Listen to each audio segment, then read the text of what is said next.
నమస్తే, welcome to వైద్యం ఆరోగ్యం. ఇక మెడికవర్ హాస్పిటల్స్ భారతదేశంలో అత్యంత వేగంగా అభివృద్ధి చెందుతున్న multi speciality health care centre. ప్రపంచవ్యాప్తంగా 12 దేశాల్లో ఉనికిని కలిగి ఉన్న యూరోప్లోని అతిపెద్ద హెల్త్ కేర్ గ్రూపుల్లో ఒకటి. ఈరోజు మన ప్రోగ్రాంలో బ్రెస్ట్ క్యాన్సర్ ట్రీట్మెంట్లో సర్జరీ పాత్ర ఎంత ముఖ్యమైనది, బ్రెస్ట్ కన్జర్వేషన్ సర్జరీ మరియు మాస్టెక్టమీ మధ్య తేడా ఏంటి, ఇప్పటి రోజుల్లో పూర్తి బ్రెస్ట్ తొలగించకుండా క్యాన్సర్ను నియంత్రించడం ఎంతవరకు సాధ్యమవుతోంది, ఇలాంటి విషయాలను తెలియజేసేందుకు Medicover hospitals consultant surgical oncologist doctor S Raghurama Reddy గారు మనతో పాటు స్టూడియోలో ఉన్నారు. వారిని అడిగి మరిన్ని విషయాలు తెలుసుకుందాం. Hello doctor. నమస్తే. రీసెంట్ డేస్లో మనం చూసినట్టయితే చాలామంది బ్రెస్ట్ క్యాన్సర్తో సఫర్ అవుతున్నారు.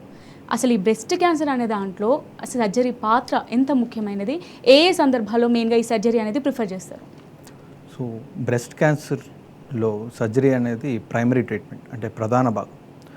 సర్జరీ ఖచ్చితంగా చేయవలసి ఉంటుంది. మెయిన్గా మొదటి 3 స్టేజ్లో ఈ సర్జరీ అనేది కంపల్సరీ చేయించుకోవాలి.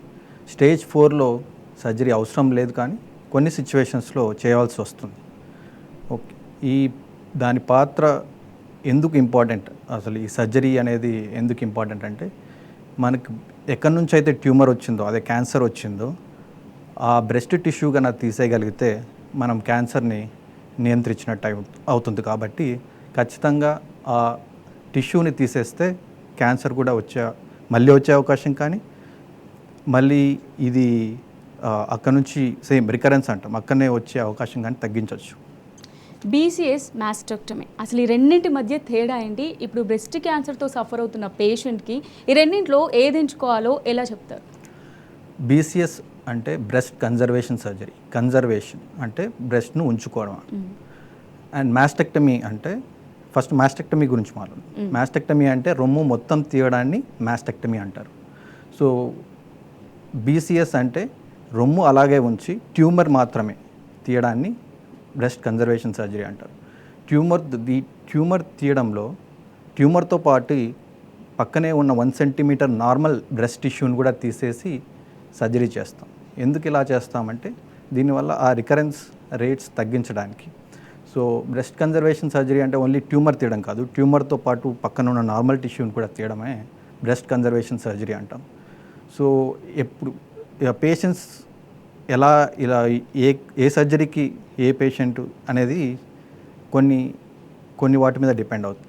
అవేంటి అంటే, ఒకటి ట్యూమర్ సైజు, ట్యూమర్ ఎంత వాళ్ళు ప్రజెంట్ అయినప్పుడు ట్యూమర్ సైజ్ ఎంత, అలాగే వాళ్ళ బ్రెస్ట్ సైజ్ ఎంత, అలాగే వాళ్ళు ఏ స్టేజ్లో ప్రజెంట్ అయ్యారు. 4 స్టేజెస్ ఉంటాయి కదా, ఏ స్టేజ్లో ప్రజెంట్ అయ్యారు. అలాగే పేషెంట్ ఒక నిర్ణయం, వాళ్ళు మొత్తం తీర్చుకుందాం అనుకుంటున్నారా, అక్కడి ఓన్లీ బ్రెస్ట్ కన్జర్వేషన్ చేయించుకుందాం అనుకుంటున్నారా అనేది ఆ ప్రిఫరెన్స్ని బట్టి కూడా మనము నిర్ణయించాలి ఏది బెస్ట్ ఆ పేషెంట్కి అనేది. రైట్, మన కాలర్ సిద్ధంగా ఉన్నారు నిజామాబాద్ నుంచి గణేష్ గారు. గణేష్ గారు నమస్తే అండి, డాక్టర్తో మాట్లాడండి. నమస్తే డాక్టర్ సార్. నమస్తే, చెప్పండి సార్. లివర్లో క్యాన్సర్ గడ్డ ఉంది, అదే నిమిషంలో జాయిన్ అయింది. లివర్లో క్యాన్సర్ గడ్డ ఉంది. నెక్స్ట్ ఏంటండి? లేడీస్ అండి. గణేష్ గారు, మీ వాయిస్ క్లియర్గా లేదండి, కొంచెం గట్టిగా మాట్లాడరా? హలో. గణేష్ గారు చెప్పండి, మీ ప్రాబ్లం ఏంటో క్లియర్గా చెప్పండి. లివర్లో క్యాన్సర్ గడ్డ గుర్తించిందండి లేడీస్కు. హలో, చెప్పండి. అయితే నిమ్స్లో 1 month నుంచి అడ్మిట్ చేసిండు. కొంచెం క్యూరింగ్ కొద్దిగా ఇబ్బందిగా ఉంది. ట్రీట్మెంట్ తీసుకున్నారా అండి? ఇంకా డయాగ్నోస్ నడుస్తుంది. ఓకే, ఇప్పుడు మీ క్వశ్చన్ ఏంటి ట్రీట్మెంట్ అంటే? కొంచెం రికవరీ, కొంచెం క్యాన్సర్ గడ్డ పోతే నాన్ కాదు. అంటే హాస్పిటల్ అడ్మిట్ ఉండడం అవుతుంది కాదు. ఫస్ట్ అది ఏ స్టేజ్లో ఉంది, వాళ్ళు ఏ ట్రీట్మెంట్ ఇస్తున్నారు, తర్వాత ఏ స్టేజ్లో ఉన్న దాన్ని బట్టి ఆ రికవరీ ఛాన్సెస్ ఏంటి అలా చెప్పగలమండి. మీరు కొంచెం పూర్తిగా ఇన్ఫర్మేషన్ ఇస్తే తప్ప దానికి స్పెసిఫిక్గా ఆన్సర్ చెప్పడం కష్టం. రైట్, ఓకే డాక్టర్ గారు. ఇప్పుడున్న రోజుల్లో బ్రెస్ట్ క్యాన్సర్లో పూర్తిగా బ్రెస్ట్ని తొలగించకుండా ట్రీట్మెంట్ అనేది సాధ్యపడుతుందంటారా? ఇప్పట్లో అంటే అది సాధ్యమవుతుంది. అండ్ ఇప్పుడు అందరు సర్జికల్ ఆంకాలజిస్ట్ మేము అడ్వకేట్ చేసేది అదే. మెయిన్గా యంగ్ పేషెంట్స్లో బ్రెస్ట్ ఉంచుకొని అంటే బీసీఎస్ బ్రెస్ట్ కన్సర్వేషన్ సర్జరీనే మేము ఎక్కువగా అడ్వకేట్ చేస్తున్నాం.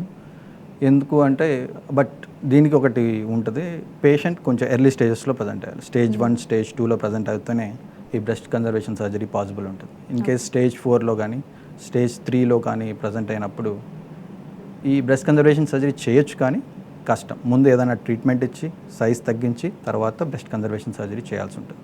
సో స్టేజ్ 1, 2లో అయితే పాసిబుల్ అవుతుంది. ఓకే.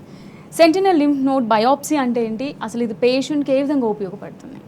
సో ఫస్ట్ దీనికి లింఫ్ నోడ్ అంటే ఏంటి, ఆ లింఫ్ నోడ్కి క్యాన్సర్ ఎలా స్ప్రెడ్ అవుతుంది అనేది ఇంపార్టెంట్. సో బ్రెస్ట్ క్యాన్సర్లో ఫస్ట్ బ్రెస్ట్లో ట్యూమర్ వచ్చిన తర్వాత నెక్స్ట్ స్ప్రెడ్ అయ్యే స్టేషన్ ఏంటంటే యాక్సిల్లా, చంకలో గడ్డలు ఉంటాయి, లింఫ్ నోడ్స్ అంటాం వాటిని. సో యూజువల్గా ప్రతి ఆర్గాన్కి లింఫ్ నోడ్స్ ఉంటాయి, అవి లింఫ్ని ఎక్స్ట్రాక్ట్ చేస్తాయి ఆ పర్టికులర్ ఆర్గాన్ నుంచి. సో ఫస్ట్ స్టేషన్ వన్స్ ఇక్కడ నుంచి నెక్స్ట్ స్ప్రెడ్ ఎక్కడికంటే యాక్సిలాకి, అంటే యాక్సిలరీ లింఫ్ నోడ్స్కి స్ప్రెడ్ అవుతుంది. సో ఆపరేషన్ చేసేటప్పుడు యాక్సిలా అనేది స్టేజ్ చేయాలంటే ఆ లింఫ్ నోడ్స్లో క్యాన్సర్ ఉందా లేదా అనేది తెలుసుకోవాల్సి ఉంటుంది. సో దీంట్లో ఆపరేషన్ యూజువలీ ముందు పూర్వకాలంలో మొత్తం అక్కడ ఉన్న ఆ లింఫ్ నోడ్స్ మొత్తం తీసేసేవాళ్ళు, దాన్ని యాక్సిలరీ క్లియరెన్స్ అంటాం. సో ఇప్పుడు కొత్తగా మనకి ఏంటి, మనం సెంటినల్ లింఫ్ నోడ్ బయాప్సీ ఎందుకు వచ్చింది కాన్సెప్ట్ అంటే, యాక్సిలరీ లింఫ్ నోడ్స్ మొత్తం తీయడం వల్ల చాలా కాంప్లికేషన్స్ ఉంటాయి. యాక్సిలరీ డిసెక్షన్ వల్ల కాంప్లికేషన్స్ ఏంటంటే యూజువల్గా ఇక్కడ ఉన్న ఈ చంకలో ఉన్న యాక్సిలరీ లింఫ్ నోడ్స్ మన హ్యాండ్లోంచి మొత్తం, అంటే మన చేతిలోంచి మొత్తం లింఫ్ని డ్రైన్ చేయడానికి హెల్ప్ చేస్తుంది. యాక్సిలరీ డిసెక్షన్ తర్వాత ఏమవుతుంది, ఆ లింఫ్ నోడ్స్ ఉండవు. సో ఆబ్వియస్లీ ఎక్కువ డ్రైన్ చేసే కెపాసిటీ తగ్గుతుంది. కాబట్టి ఆ పేషెంట్స్లో ఈ చేతులు వాపు రావడం, లింఫెడిమా అంటాం, వాపు రావడము, తర్వాత అక్కడ ఉన్న నర్వ్స్ ఏమైనా కట్ అయితే ఇక్కడంతా నొప్పులు, అలాగే నమ్నెస్ అంటాం. నమ్నెస్ అంటే అక్కడ తెలియకపోవడం, ఆ ఏరియాలో చర్మం చేతి ముందర భాగంలో మీడియల్ సైడ్ అంటే బ్రెస్ట్ సైడ్ ఉన్న చేతి స్కిన్కి స్పర్శ ఉండదు. సో ఇవన్నీ ప్రాబ్లమ్స్ ఉంటాయి, చాలా రిలేటెడ్ కాంప్లికేషన్సే ఉంటాయి axillary lymph node dissection. So అందుకే సెంటినల్ లింఫ్ నోడ్ బయాప్సీ అనేది ఈక్వల్లీ ఎఫెక్టివ్. ఎలా ఎఫెక్టివ్? సెంటినల్ అంటే గార్డ్, ఫస్ట్ స్ప్రెడ్ అయ్యే లింఫ్ నోడ్స్ని సెంటినల్ లింఫ్ నోడ్స్ అంటాం. దాంట్లో యూజువలీ లెవెల్ 1 to 3 గ్రూప్స్ ఉంటాయి. Level 1 usually sentinel lymph nodes అంటాం. సో మనం సెంటినల్ లింఫ్ నోడ్ బయాప్సీ ఎలా చేస్తామంటే, ఆపరేషన్ టైంలో నిప్పుల దగ్గర వి గివ్ ది డై అనమాట, మెథిలిన్ బ్లూ డై కానీ ఐసీజీ అంటాం, ఇండోసైనిన్ గ్రీ డై కానీ. ఈ డై ఇచ్చిన తర్వాత ఈ మెథిలిన్ బ్లూ డై ఒక 5 నుంచి 10 నిమిషాల తర్వాత ఆ డై ఆ ఫస్ట్ లింఫ్ నోడ్స్కి వెళ్తుంది.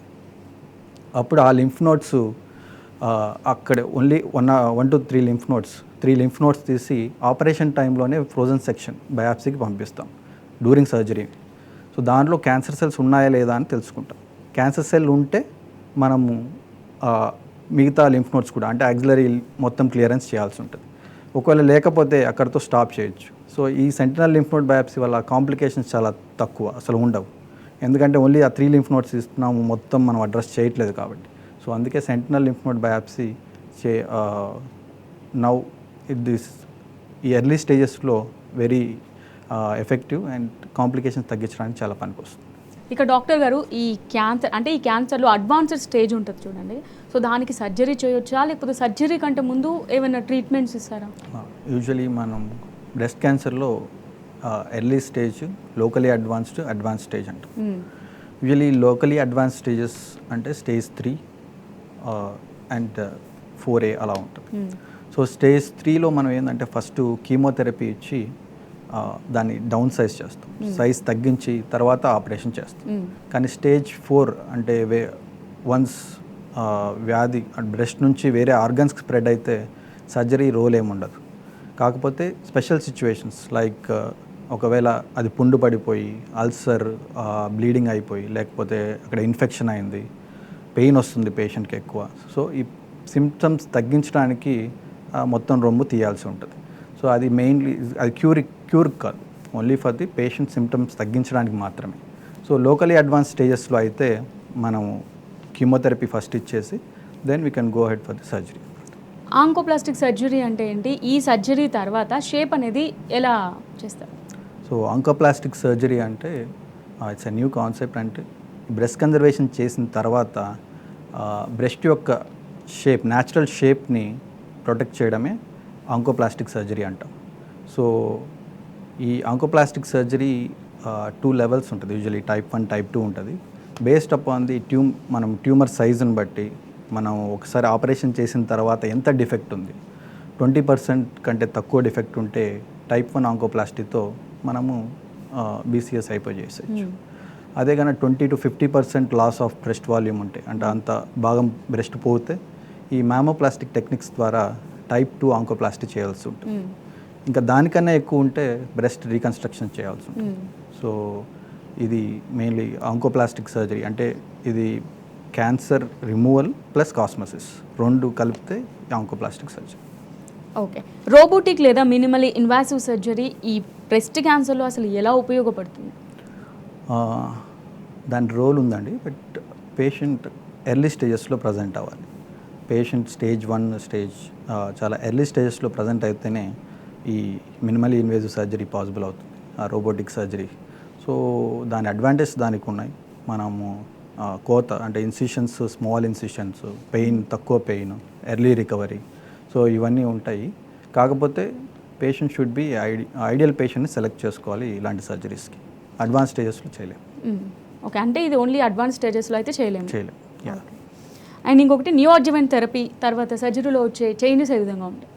సో నియో అడ్జువెంట్ థెరపీ అనేది మనకి ఇప్పుడు మన ఇండియాలో అట్లీస్ట్ పేషెంట్స్ ప్రజెంట్ అయ్యేది ఎర్లీ స్టేజెస్లో మనకు చాలా తక్కువ ప్రజెంట్ అవుతారు. ఎక్కువ మంది స్టేజ్ 2 పైనే, స్టేజ్ 3 అలా ప్రజెంట్ అవుతారు. సో వాళ్ళలో మనకేంటంటే ఈ నియో అడ్జువెంట్ థెరపీ అంటే కీమోథెరపీ, యూజువల్లీ కీమోథెరపీ కానీ టార్గెటెడ్ థెరపీ అంటాం. Based upon the type of క్యాన్సర్ని బట్టి ఈ ట్రీట్మెంట్ స్టార్ట్ చేస్తారు. మెడికల్ ఆంకాలజిస్ట్ చూస్తారు ఇది. సో ఒకసారి ఆ ట్రీట్మెంట్ ఇచ్చిన తర్వాత మన ట్యూమర్ సైజ్ తగ్గించవచ్చు, అలాగే ఎర్లీ స్ప్రెడ్ని కూడా కంట్రోల్ చేయొచ్చు. సో దీనివల్ల ఏంటంటే బ్రెస్ట్ కన్జర్వేషన్ సర్జరీకి పాసిబిలిటీ ఎక్కువ ఉంటుంది అండ్ సర్వైవల్ రేట్స్ కూడా బాగా పెరుగుతాయి. ఎందుకంటే ఎర్లీగా మనము ట్యూమర్ స్ప్రెడ్ని కంట్రోల్ చేస్తున్నాం కాబట్టి నియో అడ్జువెంట్ థెరపీ ద్వారా. సో ఈ నియో అడ్జువెంట్ థెరపీ మనకి ఒక రకంగా గిఫ్ట్ లాంటిది, దాని మంచి బూన్ లాంటిది ట్రీట్మెంట్. ఓకే, ఈ బ్రెస్ట్ రీకన్స్ట్రక్షన్ సర్జరీ అంటే ఏంటి? అసలు ఈ సర్జరీని పేషెంట్స్కి ఎప్పుడు సజెస్ట్ చేస్తారు? సో ఇందాక నేను చెప్పినట్టు ఒకవేళ ఎక్కువ వాల్యూమ్ కొందరిలో బ్రెస్ట్ కన్జర్వేషన్ సర్జరీ పాసిబుల్ కాదు. ఎందుకు కాదు అంటే ఒకవేళ మల్టిపుల్ చోట ట్యూమర్స్ ఉన్నాయి, ఎక్కువ ట్యూమర్ అంటే ఈచ్ డిఫరెంట్ క్వాడ్రంట్స్లో ట్యూమర్స్ ఉన్నా, అలాగే ఇప్పుడు డిఫ్యూజ్ మనం బీసీఎస్ చేసినప్పుడు మనం యూజువలీ మార్జిన్స్ చెక్ చేస్తాం, పాజిటివ్ నెగిటివ్ అని. అది కంటిన్యూస్గా పాజిటివ్ వచ్చినా కూడా ఆ సమయంలో మనం బీసీఎస్ చేయడం కుదరదు అప్పుడు. అండ్ స్టేజ్ T4 డిజీజ్ ఉన్న, T4 అంటే పైన ఉన్న స్కిన్ ఇన్వాల్వ్ అయినా కూడా బ్రెస్ట్ కన్జర్వేషన్ సర్జరీ చేయడం కష్టం. వారిలో మాస్టెక్టమీ తప్పదు, అంటే మొత్తం రొమ్ము తీయాలి. కానీ మహిళలు ఎవరైతే ఉమెన్ దే వాంట్ బ్రెస్ట్, వాళ్ళకి బ్రెస్ట్ రీకన్స్ట్రక్షన్ కావాలంటే ఈ మాస్టెక్టమీ కేసెస్లో మనము ఈ ఫ్లాప్స్ అంటే కండరాలు, పక్క నుంచి కండరాలు తీసి, అలాగే ఇంప్లాంట్స్ కూడా యూజ్ చేసి బ్రెస్ట్ని రీకన్స్ట్రక్ట్ చేయొచ్చు. యూజువల్గా ఫ్లాప్స్ ఏంటంటే ఒకటి అబ్డామిన్ దగ్గర నుంచి ఇక్కడికి ట్రాన్స్ఫర్ చేయడం, అలాగే ఎల్డీ ఫ్లాప్స్ అంటే బ్యాక్ సైడ్ నుంచి మజిల్స్ ఫ్లాప్ యూతల్కి స్ప్రెడ్, సో యూతల్కి తెచ్చి ఇక్కడ కుట్టాడు. సో వాటి ద్వారా బ్రెస్ట్ని రీకన్స్ట్రక్ట్ చేయొచ్చు. అలాగే కొన్ని ఇంప్లాంట్స్ ఉంటాయి, సలైన్ డిఫెక్ట్ ఎక్కడైతే ఉందో ఆ ఇంప్లాంట్ పెట్టి సలైన్ కానీ సిలికాన్ జెల్ ఇంప్లాంట్స్ కానీ ఆ ఇంప్లాంట్స్ యూజ్ చేసి మనం చేస్తాం. యూజువల్లీ మెడికల్ హాస్పిటల్లో ఈ ప్లాస్టిక్ సర్జరీ చేస్తారు. ఓకే, సర్జరీ తర్వాత కాంప్లికేషన్స్ రాకుండా ఉండడానికి, అలాగే అంటే ఫాస్ట్ రికవరీ జరగడానికి ఎలాంటి ఆధునిక పద్ధతులు ఉపయోగిస్తున్నారు? యూజువల్లీ అండి బ్రెస్ట్ కన్జర్వేషన్ సర్జరీలు అయితే కాంప్లికేషన్స్ చాలా తక్కువ అండి. ఎందుకంటే అక్కడ పెద్దగా నరాలు కట్ అవ్వడం కానీ, నర్వ్స్ కట్ అవ్వడం కానీ, సో పెయిన్ ఎక్కువ ఉండదు. అండ్ ఈవెన్ పెయిన్ తక్కువ ఉంటే పేషెంట్స్ కూడా ఎర్లీగా they do their works, mobilise అవుతారు. సో బ్రెస్ట్ కన్జర్వేషన్లో తక్కువ ఉంటుంది. కాకపోతే మాస్టెక్టమీలో కొంచెం రాడికల్ సర్జరీ కాబట్టి కొంచెం నర్వ్స్ కట్ అవ్వడం కానీ, ఎక్కువ భాగం తీసేస్తాం కదా, తీసేసినప్పుడు వాళ్ళకి నర్వ్ ఎండింగ్స్ ఓపెన్ అయిపోయి దే ఫీల్ పెయిన్ ఉంటుంది. పక్కనే ఉన్న నర్వ్స్, చంకులో ఉన్న నర్వ్స్ కానీ, యాక్సిలరీ డిసెక్షన్ జరిగినప్పుడు అక్కడ నర్వ్స్ ఉంటాయి, అక్కడ ఏమైనా కట్ అవుతాయి. సో వాటి ద్వారా పెయిన్ కానీ, ఈ వీక్నెస్ కానీ ఇవన్నీ ఉంటాయి. సో వాటి నుంచి తొందరగా వాళ్ళు రికవర్ అవడానికి మేము చెప్పేది ఏంటంటే, సో ఫస్ట్ డే నుంచే ఫిజియోథెరపీ స్టార్ట్ చేస్తాం. యూజువల్గా షోల్డర్ ఫిజియోథెరపీ అడ్వైస్ చేస్తాము. అలాగే వూండ్ హైజీన్, వూండ్ ఏదైతే గాయం ఉంటుందో ఆ గాయం క్లీన్గా పెట్టుకోవడము, ఎర్లీగా వాళ్ళ పనులు వాళ్ళు చేసుకుంటే then they will recover. Usually they will go with a drain అనమాట. డ్రైన్ పెట్టి పంపిస్తాం యూజువల్గా ఇంటికి పంపించేటప్పుడు. అలాగే మాస్టెక్టమీ కేసెస్లో, బీసీఎస్లో అది తీసేసే పంపిస్తాం. బట్ మాస్టెక్టమీ కేసెస్లో విత్ డ్రైన్ పంపిస్తాం. వాళ్ళని ట్రైన్ చేసి పంపిస్తాం, డ్రైన్ ఎలా మేనేజ్ చేసుకోవాలనేది. సో ఇవన్నీ ఫాలో అవుతే యూజువల్గా తొందరగా రికవరీ అవుతారు. Yes, day care, short stay సర్జరీలు ఈ బ్రెస్ట్ క్యాన్సర్లో ఎంతవరకు పాత్ర వహిస్తున్నాయి? డే కేర్ సర్జరీస్ అంటే మెయిన్గా బ్రెస్ట్ కన్జర్వేషన్ సర్జరీస్లో ఇది పాసిబుల్ అండి. యూజువల్గా within 24 hours we can nowadays we are discharging them. But maximum one day ఉండి నెక్స్ట్ డే చూసి పంపిస్తాము. మాస్టెక్టమీ కేసెస్లో అయితే నెక్స్ట్ డే కావచ్చు. పేషెంట్ మనం if you can manage at home అంటే, or she can manage at home అంటే will discharge them. Otherwise one day ఉంచుకొని సెకండ్ డే డిశ్చార్జ్ చేస్తాం. బ్రెస్ట్ కన్జర్వేషన్ సర్జరీ ద్వారా nowadays it is possible. Yes, మన caller సిద్ధంగా ఉన్నారు హన్మకొండ నుంచి. రాములు గారు నమస్తే అండి.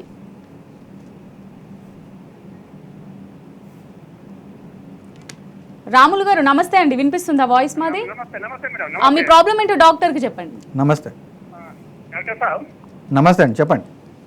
నమస్తే. ఇప్పుడు 1 year అవుతుంది సార్ మా వాళ్ళకు బ్రెస్ట్ క్యాన్సర్ సర్జరీ. ఓకే. మరి ఎంతకాలం మళ్ళీ జనరల్ చెకప్ పోవాల్సి ఉంటుంది సార్? సో యూజువలీ అండి ఎక్కువ రికరెన్స్ ఛాన్సెస్ ఫస్ట్ 2 yearsలో ఉంటుందండి. So 2 years first 2 years every 3 months checkup చేయించుకోవాలండి. రొటీన్గా వచ్చి డాక్టర్ దగ్గర చెకప్ చేయించుకోవాలి. సో ఒకవేళ అవసరమైతే మనం ఎగ్జామిన్ చేసిన తర్వాత స్కాన్ కానీ అలాంటివి చెప్తాము. దాని తర్వాత నెక్స్ట్ 3 years ఎవ్రీ 6 months, అంటే ఆల్మోస్ట్ 5 years ఫాలోఅప్లో ఉండాలండి యూజువల్గా. దాని తర్వాత ఇయర్లీ వన్స్ వచ్చినా సరిపోతుంది. హలో. ఎస్, ఓకే అండి. పర్సనలైజ్ సర్జికల్ ప్లానింగ్ అంటే ప్రతి పేషెంట్కి కూడా వేరు సర్జరీ అనేది ఎలా ప్లాన్ చేస్తుంటారు? పర్సనలైజ్ సర్జికల్ ప్లానింగ్ అంటే యూజువల్గా అంటే ప్రతి patient they present in a different stage obviously. So ఒక్కొక్కరు ఒక్కొక్క స్టేజ్లో ప్రజెంట్ అవుతారు కదా. సో ఎర్లీ స్టేజ్లో ప్రజెంట్ అయిన వాళ్ళకు ఒక సర్జరీ ఉంటుంది. తర్వాత ఆబ్వియస్లీ చెప్పినట్టుగా బ్రెస్ట్ కన్జర్వేషన్ సర్జరీ. అండ్ కొందరు స్టేజ్ 2, స్టేజ్ 3లో ప్రజెంట్ అయిన వాళ్ళకి ప్లానింగ్ అంటే వాళ్ళు if they are expecting breast conservation అన్నప్పుడు ఫస్ట్ కీమోథెరపీ ఇచ్చి తర్వాత సర్జరీ ప్లాన్ చేసుకోవడము. సర్జరీ ప్లాన్ చేసిన వాళ్ళలో అంటే ఎంత వాల్యూమ్ ఆఫ్ బ్రెస్ట్ పోతుంది ట్యూమర్ తీసిన తర్వాత, దాన్ని బట్టి మనము మళ్ళీ ఏ టెక్నిక్ అంటే ఆంకోప్లాస్టిక్ చెప్పాను కదా, దాంట్లో ఏ టెక్నిక్ వాడాలి. ఒకవేళ మాస్టెక్టమీ అయితే వాళ్ళు మళ్ళీ మాకు రికన్స్ట్రక్షన్ కావాలంటే ఏ సర్జరీ అవసరము. సో ఇవన్నీ బేస్డ్ అపాన్ ఈచ్ పేషెంట్కి స్పెసిఫిక్ ప్లాన్ ఉంటుంది based upon there presentation of the stage. Surgery తర్వాత రేడియేషన్ కానీ కీమోథెరపీ కానీ అవసరమని ఎలా నిర్ణయిస్తారు? సో సర్జరీ తర్వాత యూజువలీ ఏదైతే మనం ట్యూమర్ తీసేస్తామో దాన్ని మనం యూజువల్గా హిస్టోపెథలాజికల్ ఎగ్జామినేషన్ అంటే పెథాలజీకి పంపిస్తాం. వాళ్ళు బయాప్సీ చెక్ చేసి యూజువల్గా వీల్ గెట్ 7 to 10 daysలో మనకి రిపోర్ట్ వస్తుంది. ఆ రిపోర్ట్లో కొన్ని అంటే ఏ స్టేజ్, మెయిన్గా స్టేజ్ అంటే ట్యూమర్ సైజు, దాని టైప్ అంటే మనకు ఐహెచ్సిలో డిఫరెంట్ టైప్స్ ఉంటాయి. 4 different టైప్స్. అంటే దాంట్లో ఐహెచ్సిలో ఈఆర్పిఆర్, హర్ట్యూన్యూ, అలాగే KA67 అనే కొన్ని రిసెప్టార్స్ చూస్తారన్నమాట. వాటి కాంబినేషన్స్లో డిఫరెంట్ టైప్స్ ఉంటాయి.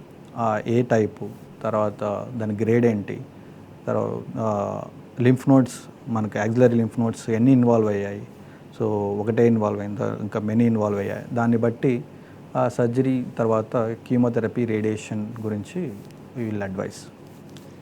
ఓకే, ఇప్పుడు మన క్యాన్సర్ అనేది ఎర్లీగా డిటెక్ట్ చేసామనుకోండి, అసలు ట్రీట్మెంట్ అనేది ఈజీగా అంటే సులభంగా చేయొచ్చా, సేఫ్గా చేయొచ్చు అంటారా? ఇప్పుడు మనం మాట్లాడుకున్నంత బ్రెస్ట్ కన్జర్వేషన్ అంటున్నాం. సో ఎర్లీగా డిటెక్ట్ అయితే every possibility of breast conservation surgery. So it's very minor surgery అయిపోతుంది. అంటే very small volume of breast is lost and that will be cosmetically helpful. In the same time survival rates కూడా చాలా పెరుగుతాయి. ఇప్పుడు stage 1లో present అయిన వాళ్ళకి survival rates 80% ఉంటుంది, 5 years survival.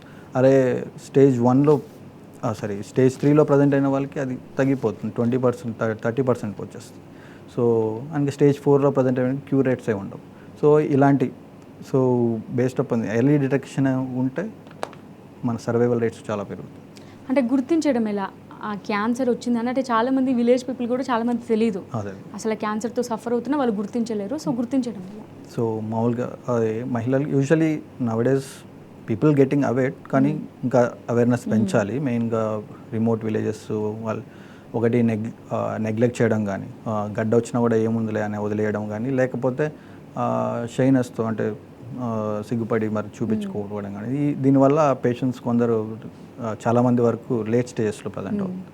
ఎలా గుర్తించాలంటే usually self examination, breast examination చేసుకున్నప్పుడు గడ్డ తగిలినప్పుడు యూజువల్గా వెంటనే వెళ్ళి డాక్టర్ చూపించాలి.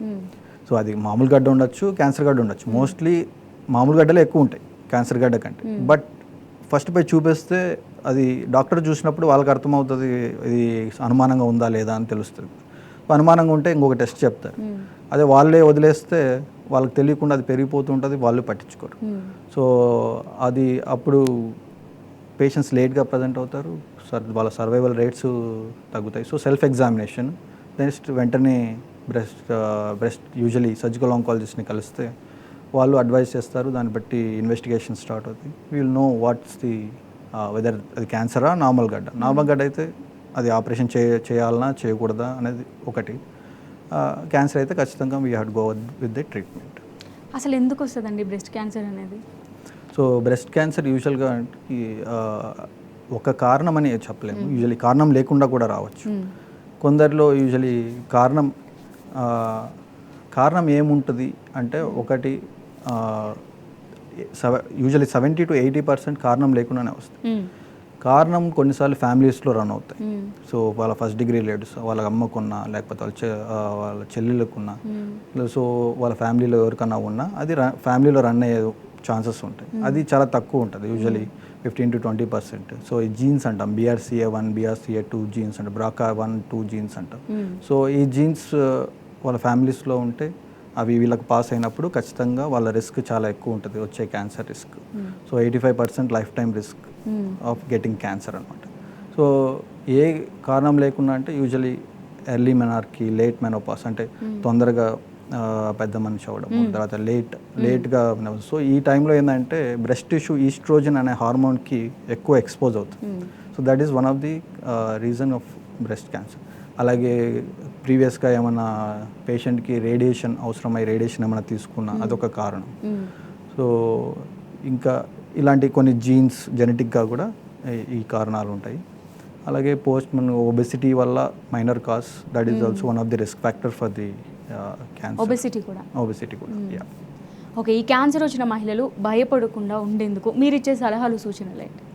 సో ఎర్లీగా డిటెక్ట్, యాక్చువల్లీ మెయిన్గా ఉమెన్ భయపడాల్సిన అవసరం లేదండి. ఎర్లీగా డిటెక్ట్ చేస్తే మనకి బ్రెస్ట్ క్యాన్సర్లో ట్రీట్మెంట్ చేసుకున్న తర్వాత గుడ్ సర్వైవల్ రేట్స్ ఉన్నాయి. సో ఏం చేయాలి? So self examination, usually once patients 40 or 30 తర్వాత they should start self examining them. In case ఏమన్నా డిటెక్ట్ వాళ్ళకి ఏమన్నా తగులుతూ ఉంటే వెంటనే వెళ్ళి రీచ్ అవ్వడం కానీ, డాక్టర్ని రీచ్ అవ్వడం కానీ, లేకపోతే రెగ్యులర్గా స్క్రీన్ చేసుకోవడం కానీ. స్క్రీనింగ్ అనేది యూజువలీ 40 years నుంచి చెప్తాము, మ్యామోగ్రఫిక్ స్క్రీనింగ్ అంటాం. Usual mammography చేయమంటాం.